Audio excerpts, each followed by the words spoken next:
Welcome back, everybody. Ask the Collective, episode 22. My name is Rich Brubeck. I'm the founder of Collective Responsibility.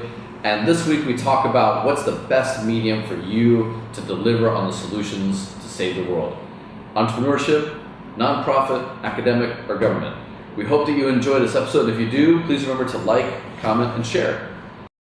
Which sector do you think has the biggest impact in terms of sustainability initiatives? Is it NGO, private sector, or social enterprise? Thank you, Rose, for the question. It's a really interesting one, and it's one that I think I hear generally from, aspiring young professionals and entrepreneurs, mid-career, and then senior executives. Kind of, the young aspiring trying to figure out what's the best path for them as a career. Where mid-career they're trying to figure out how do they deploy everything that they've learned in, say, the first 5, 8, 10 years of their work towards actual higher level of execution or just being more efficient in their process, whatever it may be. And I tend to hear it a lot from executives who are looking back over the last 25, 30 years going, did I choose the right path? Did I have the greatest impact? And the reality is that, one, there's never a perfect path, and it all depends. It all depends upon your life stage and what you want to achieve and what's in front of you and what tools you want to deploy at that time. And so for me, as someone who's been in corporate, who obviously is clearly an entrepreneur, but also runs a nonprofit and also spends a lot of time with academics, for me what I've come to learn is that each medium has the potential to do exactly what you want it to. They come with some different challenges, they come with different opportunities, but in each way you have to have a very different mindset for how you're going to execute on what you want to get done.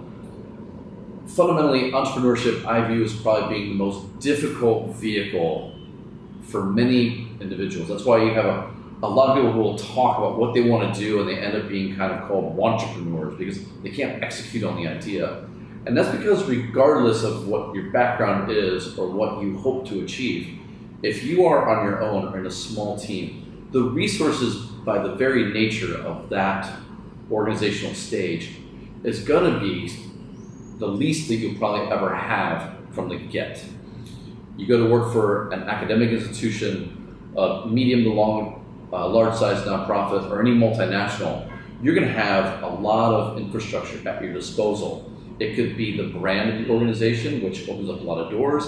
It could be the fact that they have an IT department which can fix your computer. But there's a lot of infrastructure already in place. There's a lot of lessons to be learned. There's people you can talk to internally to figure out, how do you make tweaks? How do you couch this? How do you create your value proposition in a much faster way? And you also have team support. When you're an entrepreneur on your own, that's a very lonely battle. You're like, I'm going to save the world. I'm going to change this dynamic. And it's really up to you to go and build all that. I've been there. It's by far the hardest path.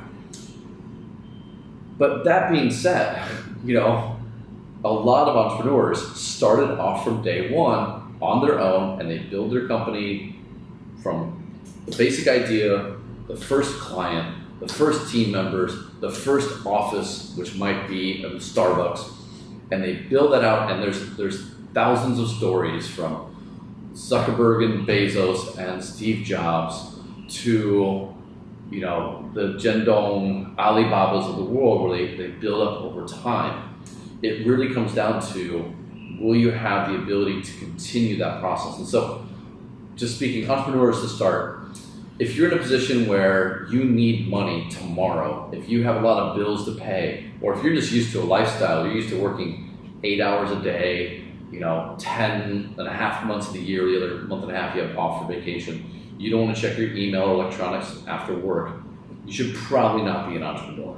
Because this is a 24/7, 365 times 10 years before you probably see the real fruits of your labor. And I know that people say, well, wait a second, Facebook and Instagram and all, but there's thousands of companies just like them that did not succeed. We should stop looking just at the anecdotes and understand the rules of building an organization. It takes a lot of time, it takes a lot of patience, it takes a lot of passion to get that done. But there is, for a lot of people who will say, well, entrepreneurship is the only way to maybe move sustainability forward, being a social entrepreneur, I do think that if you are someone who wants to work in a large multinational, in academics, or in a nonprofit, being an entrepreneur in these three organizations, let's just assume that they're all large organizations, large for their industry, but also probably have 250 people to 1,000 people in any single office in any major market, right? So the WWFs, the Unilevers, Harvard, whatever it may be.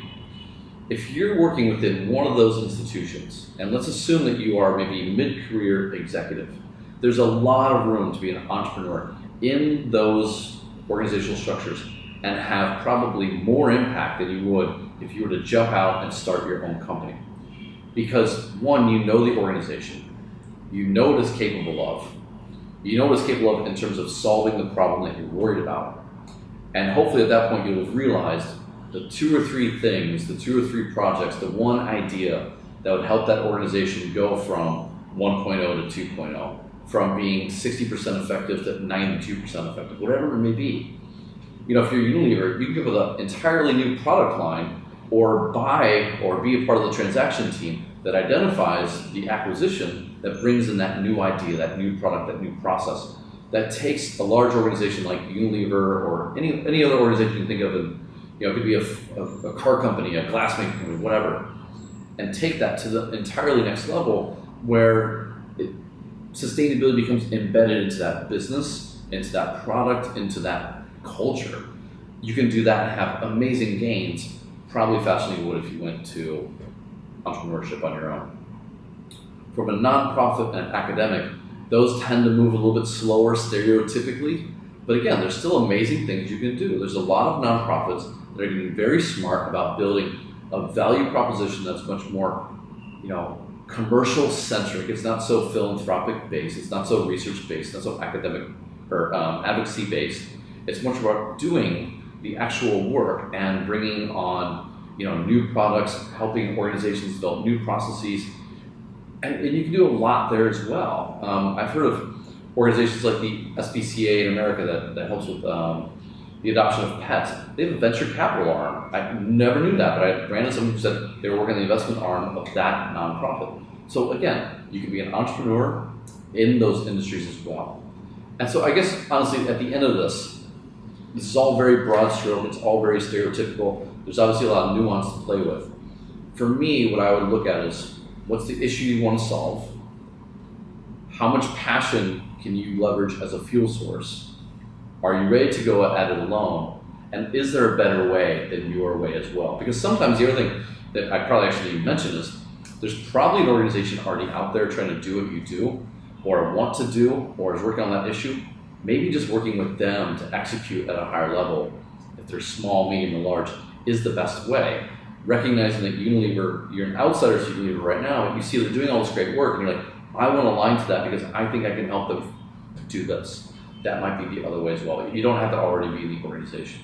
And for me, that's where self-assessment is just so important. If you don't know yourself, you don't know what you want to do, you don't know what tools you have, you don't know what you want to commit to, then it's going to be more difficult to make the best decision at that time.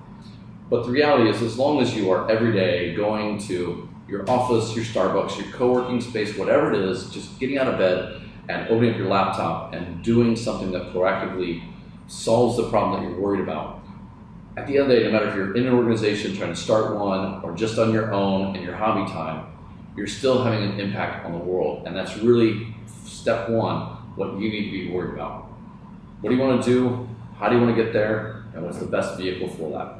So thank you very much. If you have a more nuanced question that you'd like to ask me about yourself, feel free to ask that, drop that in the questions below. Otherwise, thank you again. If you enjoyed this afternoon's session, please remember to like, share, and comment. Have a great weekend, everybody, and talk to you soon.